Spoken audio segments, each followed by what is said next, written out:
കേരളം അതിദാരിദ്ര്യമുക്തമായി പ്രഖ്യാപിക്കുന്നതിന്റെ പരിപാടി വിശദീകരിക്കുന്നതിനാണ് നവംബർ 1 തിരുവനന്തപുരത്ത് വിപുലമായ പരിപാടിയിൽ വെച്ചാണ് ബഹുമാനപ്പെട്ട മുഖ്യമന്ത്രി സെൻട്രൽ സ്റ്റേഡിയത്തിൽ വെച്ചാണ് ഈ പ്രഖ്യാപനം നടത്തുന്നത്. പരിപാടിയുടെ സ്വാഗത സംഘത്തിന്റെ ചെയർമാനാണ് ബഹുമാന്യനായ പൊതുവിദ്യാഭ്യാസ തൊഴിൽ വകുപ്പ് മന്ത്രി ശ്രീ വി ശിവൻകുട്ടി. ജനറൽ കൺവീനറാണ് തദ്ദേശ വകുപ്പിന്റെ principal secretary Tinku Biswal IAS. ഇപ്പോൾ കേരളം ഒരിക്കൽ കൂടി ചരിത്രം സൃഷ്ടിക്കുകയാണ്, രാജ്യത്തിന് മാതൃകയാവുകയാണ്. 2021 രണ്ടാം പിണറായി ഗവൺമെന്റ് അധികാരമേറ്റെടുത്ത ശേഷം ചേർന്ന ആദ്യ മന്ത്രിസഭാ യോഗമെടുത്ത ഒന്നാമത്തെ തീരുമാനമാണ് അതിദാരിദ്ര്യം ഇല്ലാതാക്കാൻ വേണ്ടിയിട്ടുള്ള ഒരു സമഗ്ര സംയോജിത പദ്ധതി നടപ്പാക്കുക എന്നത്. അന്ന് ലക്ഷ്യമിട്ടത് 2025 നവംബർ 1 ആകുമ്പോഴേക്കും ഈ ലക്ഷ്യം കൈവരിക്കണം എന്നതാണ്. കൃത്യമായി ആ സമയബന്ധിതമായി തന്നെ ആ ലക്ഷ്യം ഇപ്പോൾ കൈവരിച്ച് കഴിഞ്ഞിരിക്കുകയാണ്. ഏറെക്കുറെ ഇപ്പോൾ 99% കൈവരിച്ചു കഴിഞ്ഞു. അടുത്ത ഏതാനും ദിവസം കൊണ്ട് 100%-ത്തിലെത്തും. ഇത് ഇന്ത്യയുടെ ചരിത്രത്തിൽ ആദ്യമായിട്ടാണ് ഇന്ത്യൻ സംസ്ഥാനം അതിദാരിദ്ര്യമുക്തമാവുന്നത്. ഇന്ത്യയുടെ ചരിത്രത്തിൽ ആദ്യമാണെന്ന് മാത്രമല്ല, ലോകത്ത് ഇതിനു മുമ്പ് ചൈനയാണ് വിജയകരമായി അതിദാരിദ്ര്യ നിർമ്മാർജ്ജനം നടത്തിയിട്ടുള്ളത്. ചൈനയ്ക്ക് ശേഷം രണ്ടാമത് അതിദാരിദ്ര്യ നിർമ്മാർജ്ജനം നടത്തുന്ന പ്രദേശമായി ലോകത്ത് തന്നെ കേരളം മാറുകയുമാണ്. ഞാൻ ഇതിന്റെ എല്ലാ വിശദാംശങ്ങളിലേക്കും ഇവിടെ പോകുന്നില്ല. ആദ്യം ഗവൺമെന്റ് ചെയ്തത് കുടുംബശ്രീ മുഖേന വിപുലമായൊരു സർവേ നടത്തുകയാണ്. ആ സർവേയിലൂടെ കണ്ടെത്തിയത് 64,006 കുടുംബങ്ങളെയാണ്. ആ 64,006 കുടുംബങ്ങൾ അതിദരിദ്രരാവാൻ ഇടയാക്കിയ ഘടകങ്ങൾ എന്തൊക്കെയാണ്, ക്ലേശഘടകങ്ങൾ എന്തൊക്കെയാണ് എന്ന് നിർണയിക്കുകയുണ്ടായി. ആ ക്ലേശഘടകങ്ങൾ ഓരോന്നും പരിഹരിക്കുന്നതിനാവശ്യമായ പ്രത്യേകം മൈക്രോ പ്ലാൻ ഓരോ കുടുംബത്തിനും വേണ്ടി തയ്യാറാക്കി.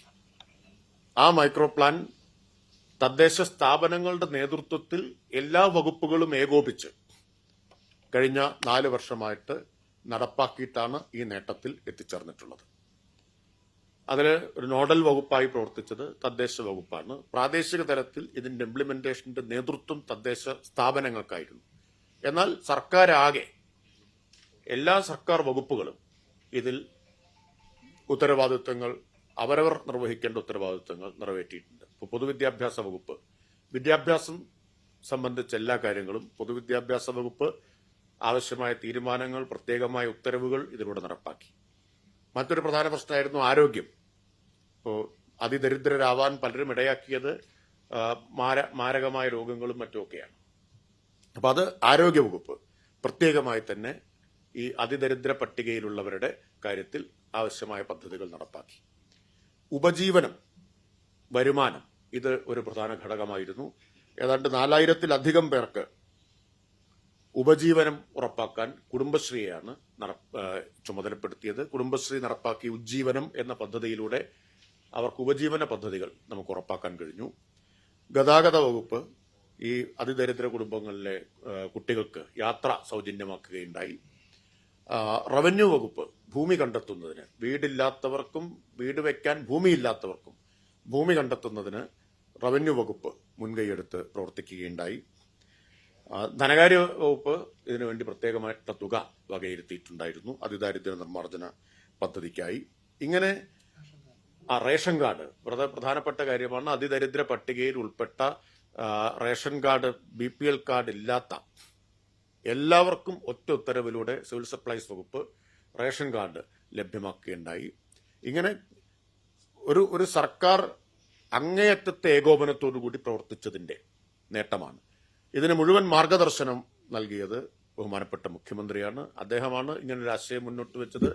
ഓരോ ഘട്ടത്തിലും അതിന്റെ വിലയിരുത്തൽ, പരിശോധനകൾ മുഖ്യമന്ത്രിയുടെ തലത്തിൽ തന്നെ കൃത്യമായിട്ട് നടന്നുകൊണ്ടിരുന്നു. അങ്ങനെ വളരെ സുസംഘടിതമായ, ഏകോപിതമായ, കാര്യക്ഷമമായ ഒരു ഇടപെടലിലൂടെയാണ് 4 വർഷം കൊണ്ട് സർവേയിലൂടെ കണ്ടെത്തിയ അതിദരിദ്രരെ മുഴുവൻ അതിൽ നിന്ന് നമുക്ക് മോചിപ്പിക്കാൻ കഴിഞ്ഞത്. ഇതിനർത്ഥം ഇതോടുകൂടി ഇനി അതിദാരിദ്ര്യം ഉണ്ടാവില്ല എന്നുള്ളതല്ല, തുടർ ജാഗ്രത പുലർത്തണമെന്നാണ് സർക്കാർ കണ്ടിട്ടുള്ളത്. ഇപ്പോൾ അതിദാരിദ്ര്യത്തിൽ നിന്ന് മുക്തരായവർ വീണ്ടും അതിൽ പോകാതിരിക്കാനുള്ള ജാഗ്രതയും കരുതലും ഉണ്ടാവും. ഒപ്പം ഇനി ആരും അതിദാരിദ്ര്യത്തിലേക്ക് പോകാതിരിക്കാനുമുള്ള ശ്രദ്ധയുണ്ട്. അതിനുള്ള തുടർ പ്രവർത്തനങ്ങളും ഗവൺമെന്റ് ആലോചിക്കുന്നുണ്ട്. ഇങ്ങനെ ഇപ്പോൾ നമ്മൾ പ്രഖ്യാപിക്കുന്നത് 2021 നടത്തിയ സർവേയിലൂടെ കണ്ടെത്തിയ 64,006 കുടുംബങ്ങളാണ്, വ്യക്തികളല്ല, കുടുംബങ്ങളാണ്.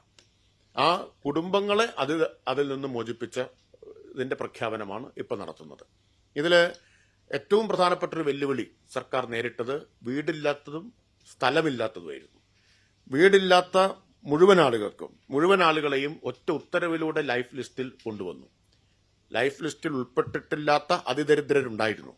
അവരെ മുഴുവൻ ഒറ്റ ഉത്തരവിലൂടെ ലൈഫ് ലിസ്റ്റിൽ കൊണ്ടുവന്നു. അവർക്ക് വീട് ഉറപ്പാക്കി. അപ്പോൾ അവശേഷിച്ച പിന്നൊരു പ്രധാനപ്പെട്ട വെല്ലുവിളി വീട് വെക്കാൻ സ്ഥലമില്ലാത്തവരാണ്. സർക്കാർ വളരെ ചരിത്ര പ്രാധാന്യമുള്ളൊരു തീരുമാനമെടുത്തു. ഏത് വകുപ്പിന്റെയും സ്ഥലം ജില്ലാ കളക്ടർമാർക്ക് അതിദരിദ്ര പട്ടികയിൽപ്പെട്ട വീട് വെക്കാൻ കിടപ്പാടത്തിന് സ്ഥലമില്ലാത്തവർക്ക് പതിച്ചു കൊടുക്കാം എന്ന്. ആ പ്രക്രിയ ഇപ്പൊ ഏറെക്കുറെ പൂർത്തിയായി. 1-ാം തീയതി ആവുമ്പോഴേക്കും ഭൂരഹിതരായ, ബാക്കി എല്ലാ ഘടകങ്ങളും നേരത്തെ തന്നെ പരിഹരിച്ചു കഴിഞ്ഞു, ഭൂരഹിതരായിട്ടുള്ള മുഴുവൻ ആളുകൾക്കും ഭൂമി പതിച്ചു കൊടുക്കുകയും ലൈഫ് പദ്ധതിയിൽ വീട് വെക്കാനുള്ള എഗ്രിമെന്റ് വെക്കുകയും ആദ്യ ഗഡു കൊടുക്കുകയും ചെയ്യും. അത് നവംബർ 1 ആവുമ്പോഴേക്കും ഉറപ്പുവരുത്തും. നവംബർ 1 വരെ പോകേണ്ട കാര്യമില്ല, 25 ആവുമ്പോഴേക്കും ആ ലക്ഷ്യം കൈവരിക്കും. ഇത് ഈ ഭവന നിർമ്മാണത്തിന്റെ കാര്യം വരുന്ന സമയത്ത് നമ്മളിപ്പോൾ കണ്ടിട്ടുള്ളത് എല്ലാവരുടെയും വീട് ഇപ്പൊ പണി നവംബർ 1 ആവുമ്പോഴേക്കും പൂർത്തിയാവില്ല. അപ്പൊ ആവശ്യപ്പെട്ട മുഴുവൻ ആളുകൾക്കും അതുവരെ വാടകയ്ക്ക് താമസ സൗകര്യം ഏർപ്പാടാക്കി കൊടുക്കും. തദ്ദേശ സ്ഥാപനങ്ങൾ ഇപ്പോൾ തന്നെ അത്തരം സൗകര്യങ്ങൾ ഏർപ്പെടുത്തിയിട്ടുണ്ട്. ചിലർ ആവശ്യമില്ല എന്നറിയിച്ചവരുണ്ട്, ചിലർ ബന്ധുക്കളുടെ കൂടെയൊക്കെ താമസിക്കുന്നവരുണ്ട്. വീട് പണി പൂർത്തിയാവുമ്പോൾ ഞങ്ങൾ അങ്ങോട്ട് മാറിക്കോളാം എന്ന് പറഞ്ഞവരൊഴിച്ച് ഇപ്പോൾ താമസിക്കാൻ സൗകര്യമില്ലാത്ത അതിദരിദ്രർക്ക് മുഴുവൻ വാടക വീടെടുത്ത് കൊടുത്ത് പുനരധിവസിപ്പിക്കുകയാണ്. ഇതാണ് ചുരുക്കി ഇപ്പോ ചൂണ്ടിക്കാണിക്കാനുള്ളത്. ഇതില് ഒരു 4,729 കുടുംബങ്ങൾ ഈ അതിദരിദ്ര പട്ടികയിൽ നിന്ന് പിന്നീട് മാറിപ്പോയവരുണ്ട്. ഞാനതിന് വിശദമായിട്ടുള്ള റിപ്പോർട്ടൊക്കെ 1-ാം തീയതി പ്രസിദ്ധീകരിക്കുന്നുണ്ട്. അതുകൊണ്ട് ആ കണക്കുകളിലേക്ക് മുഴുവൻ പോകുന്നില്ല. അപ്പൊ അങ്ങനെ മാറിപ്പോയത് കുറെ പേര് ഇതിനിടയിൽ മരിച്ചുപോയവരാണ്. ഏകാംഗ കുടുംബങ്ങളുണ്ടായിരുന്നു, മരിച്ചുപോയവരുണ്ട്. ചിലർ സ്വന്തം നിലയിൽ തന്നെ അതിൽ നിന്ന് പുറത്തു കടന്നവരും ആനുകൂല്യങ്ങൾ ആവശ്യമില്ല എന്ന് രേഖാമൂലം സർക്കാരിന് എഴുതി തന്നവരൊക്കെയാണ്. അപ്പൊ അത് കഴിച്ചുള്ള കണക്കാണ് ഈ പറയുന്നത്. പിന്നെ ഇരട്ടിപ്പ് വന്ന 47 കേസുണ്ടായിരുന്നു. അത് എല്ലാം ഉൾപ്പെടെ 4,729 കുടുംബങ്ങൾ ഒഴികെ 59,277 കുടുംബങ്ങളെയാണ് അതിദാരിദ്ര്യത്തിൽ നിന്ന് മോചിപ്പിച്ചിട്ടുള്ളത്. ഈ ചരിത്ര നേട്ടം സമുചിതമായി തന്നെ പ്രഖ്യാപിക്കണമെന്നാണ് സർക്കാർ കാണുന്നത്. നവംബർ 1 വൈകുന്നേരം തിരുവനന്തപുരം സെൻട്രൽ സ്റ്റേഡിയത്തിൽ ആയിരക്കണക്കിന് ആളുകൾ പങ്കെടുക്കുന്ന പരിപാടിയിൽ വെച്ച് ബഹുമാനപ്പെട്ട മുഖ്യമന്ത്രി കേരളം അതിദാരിദ്ര്യമുക്തമായതിന്റെ പ്രഖ്യാപനം നടത്തും. അതിൽ ബഹുമാന്യരായിട്ടുള്ള മന്ത്രിമാരെല്ലാവരും പങ്കെടുക്കും. മുഴുവൻ ക്യാബിനറ്റും അതിലുണ്ടാവും. അതോടൊപ്പം ശ്രീ മമ്മൂട്ടി, ശ്രീ മോഹൻലാൽ, ശ്രീ കമലഹാസൻ എന്നിവരും പ്രത്യേക അതിഥികളായിട്ട് ആ അതിദാരിദ്ര്യ മുക്ത പ്രഖ്യാപന ചടങ്ങിൽ പങ്കെടുക്കുന്നുണ്ട്. അതിന് മുമ്പും ശേഷവും കലാപരിപാടികളും ഒരുക്കിയിട്ടുണ്ട്. കേരളം കൈവരിച്ചൊരു വലിയ നേട്ടം വളരെ ഉചിതമായ നിലയിൽ തന്നെ ഒരു ജനകീയ ആഘോഷമാക്കി മാറ്റണം എന്നാണ് ഗവൺമെന്റ് കണ്ടിട്ടുള്ളത്.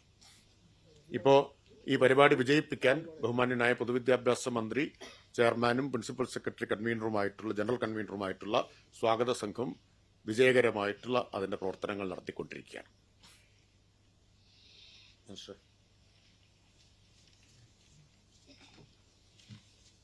സ്വാഗത സംഘം ചെയർമാൻ എന്തെങ്കിലും പ്രത്യേകിച്ച് മിനിസ്റ്റർ പറഞ്ഞ കാര്യങ്ങൾ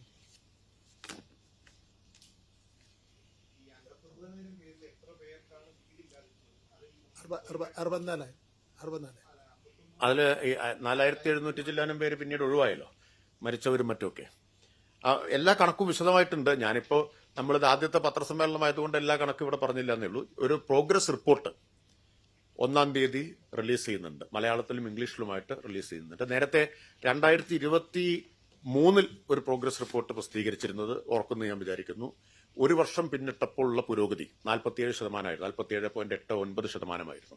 അപ്പം അതിന്റെ ഒരു നാൾവഴികളെല്ലാം Kerala's journey towards poverty free state എന്നും പറഞ്ഞിട്ട് ഒരു റിപ്പോർട്ട് നമ്മളന്ന് പ്രസിദ്ധീകരിച്ചിരുന്നു. വിശദമായ റിപ്പോർട്ട് ഇത്തവണ ഉണ്ടാവും. ഓരോ വിശദാംശങ്ങളും ലഭ്യമാക്കും, എല്ലാ കാര്യങ്ങളും. അല്ല, അതാ ഞാൻ പറഞ്ഞത്.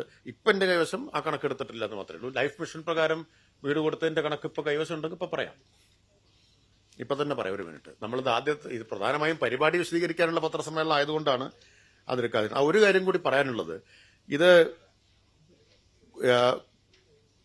കുറ്റമറ്റ നിലയിൽ നടപ്പാക്കുന്നു എന്ന് ഉറപ്പുവരുത്താൻ ഇപ്പോൾ social audit society social audit നടത്തിക്കൊണ്ടിരിക്കുക.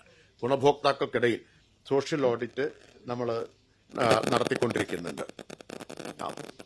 വീട് കൊടുത്തത് 3913 പേർക്കാണ്. 3913 പേർക്ക്.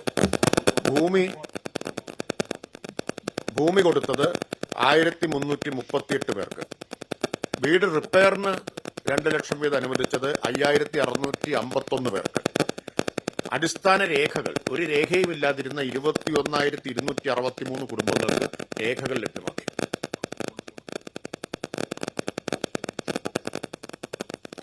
അപ്പോ 60 കോടി, ഒരു മുൻവർഷം 50 കോടി, ഈ വർഷം 60 കോടിയും വെച്ച് തീർച്ചയായിട്ടും ചെലവഴിച്ചിട്ടുണ്ട്. അതിൽ നിന്നും അതായത് ഞാൻ പറയാം ഇപ്പോ 7 പേരുടെയും മറ്റു അവയവദാനം മാറ്റിവെക്കൽ ഈ പദ്ധതി പ്രകാരം നടത്തിയിട്ടുണ്ട്. ഞാൻ ഇപ്പൊ എല്ലാ കണക്കും കൃത്യമാണ്, ചെറിയ വ്യത്യാസങ്ങൾ കാണും. 7 എന്നാണ് എൻ്റെ ഒരു ഓർമ്മ. അവയവ മാറ്റിവെക്കൽ നടത്തിയിട്ടുണ്ട്.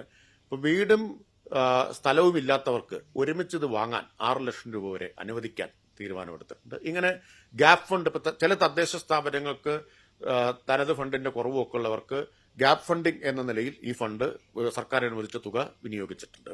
അങ്ങനെയാണ്. എല്ലാ വിശദാംശങ്ങളും സമഗ്രമായ റിപ്പോർട്ടായിട്ട് തന്നെ അവതരിപ്പിക്കും. മാത്രമല്ല സോഷ്യൽ ഓഡിറ്റിന്റെ പരിശോധന ഇപ്പം നടന്നുകൊണ്ടിരിക്കുക. സോഷ്യൽ ഓഡിറ്റ് സൊസൈറ്റിയുടെ പരിശോധന നടത്തിക്കൊണ്ടിരിക്കുന്നുണ്ട്. അതിദാരിദ്ര്യ നിർമ്മാർജ്ജന പദ്ധതി നടപ്പാക്കിയതിലെ സുതാര്യത, അതുപോലെ തന്നെ പങ്കാളിത്താധിഷ്ഠിത മൂല്യനിർണ്ണയം, ഇടപെടലുകളുടെ വ്യാപ്തി, ഫലപ്രാപ്തി, ഇത് സമൂഹത്തിൽ ആനുകൂല്യങ്ങൾ അർഹരായവർക്ക് തന്നെ ലഭിക്കുന്നു എന്നിവയൊക്കെ ഉറപ്പാക്കാനുള്ളതാണ് സോഷ്യൽ ഓഡിറ്റ് സൊസൈറ്റി. അവർ ഓഡിറ്റ് നടത്തിയിട്ടുണ്ട്. 56,697 കുടുംബങ്ങളെ ഉൾപ്പെടുത്തിയിട്ടുള്ള ഓഡിറ്റാണ്. എന്ന് പറഞ്ഞാൽ സമ്പൂർണ്ണമായിട്ടുള്ള ഓഡിറ്റ് തന്നെ നടത്തിയിട്ടുണ്ട്.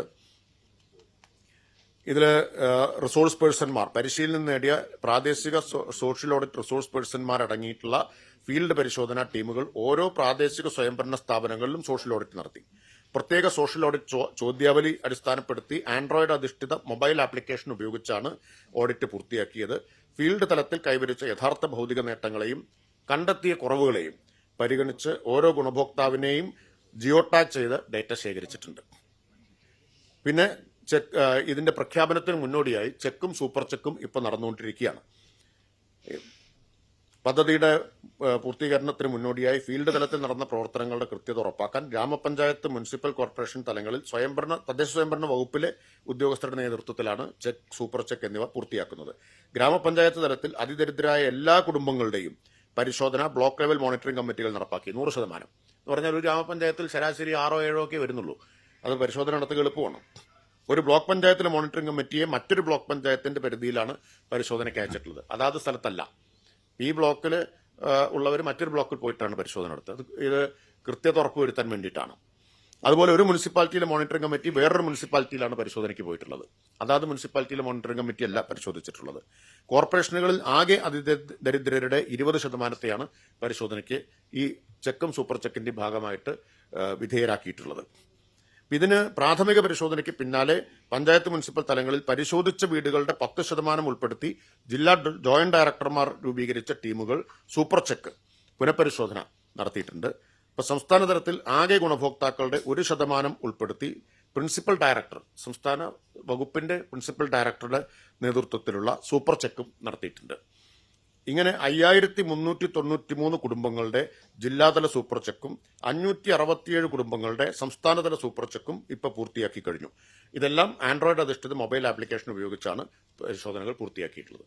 അപ്പൊ അത്രയും ശാസ്ത്രീയമായിട്ടുള്ള രീതിയിലാണ് പ്രഖ്യാപനത്തിലേക്ക് സർക്കാർ പോകുന്നത്. ഇതിലിപ്പോ നമ്മുടെ സർവേയിൽ കേരളീയരല്ലാത്തവർ ഉൾപ്പെട്ടിട്ടില്ല.